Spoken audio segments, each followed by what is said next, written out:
भिकारी हेला कोटिपति। जड़े धनी व्यक्ति ट्रेन रे जाउथिले। सेही ट्रेन रे भिक मागुथिबा व्यक्ति जनक धनी व्यक्ति वेशभूषा को देखि कहिला, बाबू किछि मिलिबो? धनी व्यक्ति जनक संगे संगे कहिले, तुमे केबे जीवन रे काहाकू किछि देइछ?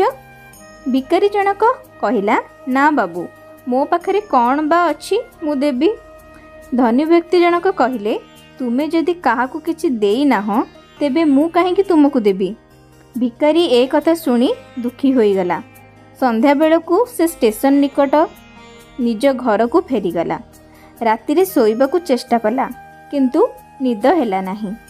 सकाळू उठी स्टेशन बाहर को गला, देखिला बगीचा रे सुंदर फूल फुटिची। किछि फूल तोली आनिला एवं यात्री माननकू देला। फूल बदले रे जिए जहा दिए ताकू आदर रे मुनी रे रखे। यात्री माने भी बहुत खुशी हुअंती। अन्य दिन अपेक्षा तार पैसा मध्य बढ़िबाकू लागिला। मने मने से धनी व्यक्ति को धन्यवाद देला। किछि दिन परे से भिकारीटी धनी व्यक्ति सह पुणी भेट होईगला। संगे संगे फूलटी बढ़ाई देला। व्यक्ति जनक पर्स रु 10 टंका ताकू देले एवं कहिले, जेउठू ए फूल आनिछ तार जत्न नेउछ ना नहीं? भिकारी जनक उत्तर देला, मु तो से कथा आदम भाबिनी। धनी व्यक्ति जनक कहिले, कर्म करिबा सिख। भिकारी बिचरा द्वंद्व पड़गला। मने मने भाबिला, फूल गछ तो मु लगे नाही कि केबे पानी मध्य दे नाही। एहा परठारु से सकाळू उठी बाहरे बुलिबाकू लागिला। जेउठी खाली जगह देखे सेठी फूल गछ लगाए। एमिति हौ हौ सारा स्टेशन आखपाख सुंदर देखागला। परे फूल सह फूल तोड़ा मध्य बिक्री करिबारे लागिला। आउ दिने धनी व्यक्ति जनक से रे जाउथिले एवं तांको सामना रे सूट बूट पिंधि एक व्यक्ति बसिथिले।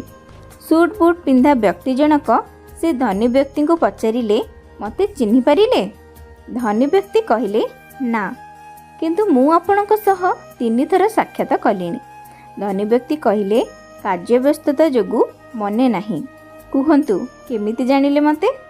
से व्यक्ति जनक उत्तर देले, मु हेउची सेई भिकारी जाहाकू आपण कहिथिले जीवन रे केबे काहाकू किछि देइछ। अच्छा तेबे ए परिवर्तन किपरि?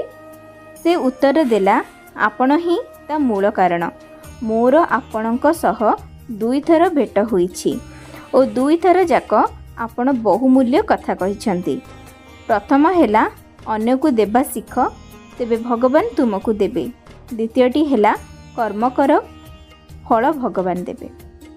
तेबे दर्शक बंधु, जदि आजिर भिडियोटी आपण मानकु भल लागि थाए ओ आपण माने किछि नुआ सिखिबाकू पाई थांती, तेबे भिडियोटी को लाइक, शेयर और सब्सक्राइब करने भूलिबे नहीं। भिडियोटी को शेष पर्यंत देखिथिबारु धन्यवाद। जय जगन्नाथ।